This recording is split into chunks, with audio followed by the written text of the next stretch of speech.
हाय दोस्तों, कैसे हैं आप सभी। मैं डॉक्टर आनंद व्यास फिर से अपने YouTube चैनल पर आप सभी का स्वागत कर रहा हूं और आशा कर रहा हूं सभी ठीक है, मस्त है, एंजॉय कर रहे हैं। 8 मोस्ट इंपॉर्टेंट क्वेश्चन पे आ गया हूं। 12 क्वेश्चन की टोटल सीरीज रहने वाली है।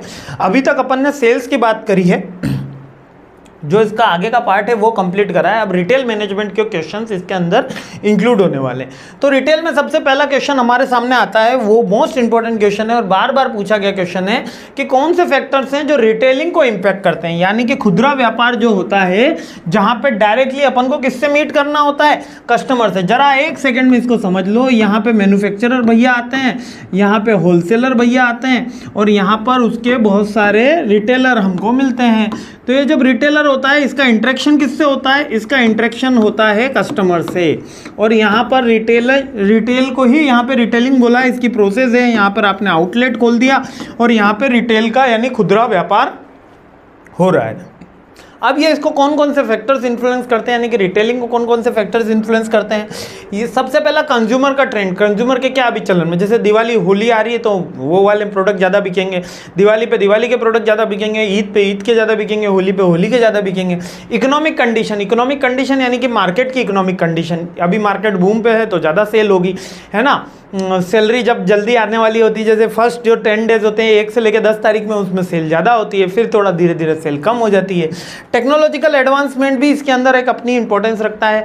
आज आपने देखा होगा स्कैन करके हर जगह प्रोडक्ट सेल करे जा रहे हैं, जबकि लोकल किराने की शॉप पे आज भी वो ऐसे हाथ मैनुअली कर रहा है। तो डिपेंड कर रहा है कौन फास्ट कर पा रहा है, जहाँ पे स्कैन हो रहा है वहाँ पे फास्ट हो रही है। तो टेक्नोलॉजिकल एडवांसमेंट भी एक रिटेलिंग में इम्पैक्ट डाल रहा है।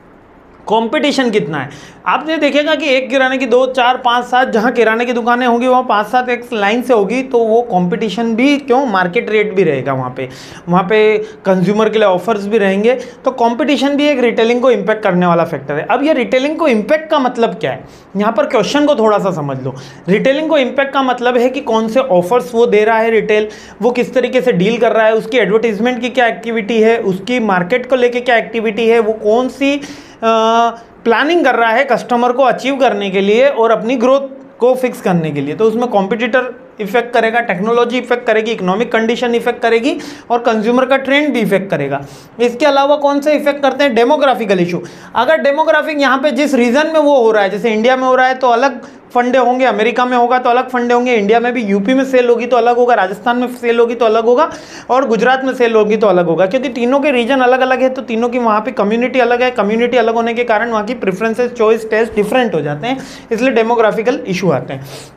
रेगुलेटरी एनवायरनमेंट, अब वैसे तो पूरे इंडिया में एक ही रेगुलेटरी एनवायरनमेंट है, लेकिन जैसे कि बहुत सी जगह में कोई प्रोडक्ट बैन है, कोई प्रोडक्ट अलाउड है, तो ये रेगुलेटरी एनवायरनमेंट भी रिटेल को इम्पैक्ट करता है। इसके अलावा सप्लाई चेन मैनेजमेंट, जहाँ पे होलसेलर रिटेलर ज़्यादा होते हैं वहाँ पर सप्लाई अच्छे से मिल पाती, जहाँ पर कम होते हैं वहाँ पर नहीं मिल पाती। रिमोट एरिया में अगर आपके सप्लायर कम है तो आपकी जो सेल होगी वो डाउन में जाएगी, क्योंकि प्रोडक्ट अवेलेबिलिटी कम होती है। जबकि अगर आपकी सप्लाई चेन स्ट्रांग होती है तो प्रोडक्ट अवेलेबिलिटी हाई होगी और सेल्स के चांसेस हाई हो जाते हैं। सोशल मीडिया का भी इन्फ्लुएंस होता है, और ये सिर्फ सोशल मीडिया नहीं है, यहाँ पे सोशल एनवायरनमेंट है। ठीक है, सोशल एनवायरनमेंट यानी कि वहाँ का जो लोकल एनवायरनमेंट है, रिलीजियस एनवायरनमेंट, कम्युनिटी एनवायरनमेंट, यहाँ पर मतलब कौन सी जाति धर्म संप्रदाय के लोग रह रहे हैं, और वहाँ का एनवायरनमेंट यानी कि वेदर कंडीशन कैसी है। वेदर कंडीशन तो एक बहुत फंडामेंटल फैक्टर होता है रिटेलिंग के लिए। बारिश का सीज़न आने वाला है तो छातों की सिक्री ज़्यादा बिक जाएगी, रेनकोट ज़्यादा बिकेंगे। लेकिन जैसे ही गर्मी का सीज़न चल रहा था तब कूलर की सेल ज़्यादा चल रही थी, एसी की सेल ज़्यादा चल रही थी। ठीक है, सर्दी आ जाएगी तो थोड़े उनकी क्लोथ के सेल ज़्यादा बढ़ जाएगी। तो ये सोशल और एनवायरनमेंट दोनों इम्पैक्ट करते हैं। ठीक है, ये 8 फैक्टर हैं जो रिटेलिंग को डायरेक्टली और इनडायरेक्टली इम्पैक्ट करते हैं। एक बार जल्दी से सारे फैक्टर फिर से देख लेते हैं। सबसे पहला कंज्यूमर का ट्रेंड, कंज्यूमर कैसे सोचता है, कंज्यूमर का माइंडसेट कैसा है, उसका प्रेफरेंस कैसा है। फिर इकोनॉमिक कंडीशन, मार्केट की कौन सी इकोनॉमिक कंडीशन है। तो यहाँ पे मैं एक एक करके लिखता जाता हूँ। CE, अब टेक्नोलॉजी कौन सी है, CET में टेक्नोलॉजी आ गया और कॉम्पिटिशन। ठीक है, CETC, ठीक है। अब यहाँ पर और कौन से पॉइंट रह गए, अब हमारा supply chain, demographic, supply chain हो गया, डेमोग्राफिक हो गया, और रेगुलेटरी एनवायरनमेंट और सोशल।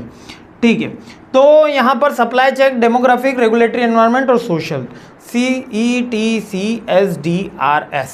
तो इसका कोई जंबल्स अपन बना देते हैं। यहाँ पे डॉक्टर का DR हो गया, है ना, और STD हो गया, डॉक्टर ने STD से फ़ोन करा, ST, अच्छा डॉक्टर का D तो वापस आ गया, STS करा।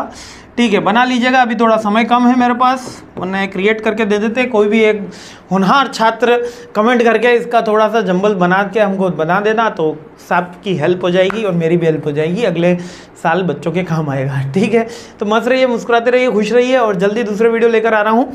क्लियर हो गया ना? देखो रिटेल एनवायरनमेंट में कौन कौन से इंपैक्ट कर रहे हैं, एक तो डेमोग्राफिक है, इकोनॉमिकल है, सोशल है, वहाँ का रिसेंट ट्रेंड है, रेगुलेटरी एनवायरनमेंट है, उसके अलावा आपका वहाँ का वेदर कंडीशन है, वहाँ की सप्लाई चेन मैनेजमेंट है, टेक्नोलॉजी है, यही सारे के सारे इम्पैक्ट कर रहे हैं। आई होप क्लियर हो गया होगा। इसके अलावा कोई अदर एनालिसिस भी हो सकता है, जैसे पॉलिटिकल एनवायरनमेंट भी सब कभी कभी इनडायरेक्टली इम्पैक्ट करता है, वहाँ का पॉलिटिकल, टेक्नोलॉजी, सोशल, इकोनॉमिकल, ये पेस्टल एनालिसिस, तो पूरा लीगल एनवायरनमेंट पूरा का पूरा इसमें आ ही गया। ठीक है, आई होप क्लियर है। जस्ट ही नेक्स्ट वीडियो पे मिलते हैं, जल्द से जल्द ये सीरीज़ कंप्लीट करते हैं। जय हिंद।